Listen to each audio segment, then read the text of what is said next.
ও কিন্তু ও বিয়ে বাড়ি যাবে, ও বিয়ে বাড়ি যাবে বলে আমার কাছে সাজতে এসছে। ও কিন্তু পার্লার দিয়ে, হ্যাঁ একদম পার্লার মেকআপ, তাই তো? হ্যাঁ পার্লার ছেড়ে এসছে। আমি কিন্তু মেকআপ আর্টিস্ট নই, কিন্তু ও বলেছে না আমার কাছে মেকআপ আর্টিস্টই। একদমই তাই, ও বলছে এক কান দিয়ে শুনে এক কান দিয়ে আমি বার করে দিচ্ছি, আমার কাছে মেকআপ আর্টিস্ট। এক্স্যাক্টলি পার্লার ছেড়ে এসেছি, সত্যি সিরিয়াসলি তাই। আমার দিদিরা সাজছে কিন্তু আমি ছেড়ে এসেছি, আমার দাদাই বিয়ে মেকআপ করবো ওর থেকে। পার্টি মেকআপ ঠিক নয়, ট্র্যাডিশনাল মেকআপ, তাই তো? সিম্পল। তো দেখা যাক, কমপ্লিট হোক, চলতে থাকুক, শেষে আমরা আবার ফিরে আসছি। ওদিকে আমার আরো বন্ধুরা বসে আছে, আমরা সবাই মিলে দুপুরবেলা কুল টুল খেয়ে প্রচুর পুরনো গল্প আড্ডা দিয়েছি।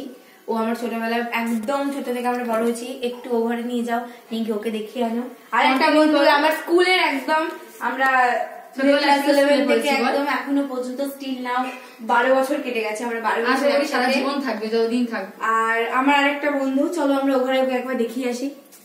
এই যে আমার সব থেকে ছোটবেলার প্রিয় বন্ধু আর একজন নেই, আমরা 18 বছর একসাথে, স্টিল নাও আজ পর্যন্ত এখনো আমাদের একই রকম সম্পর্ক, খুব সুন্দর।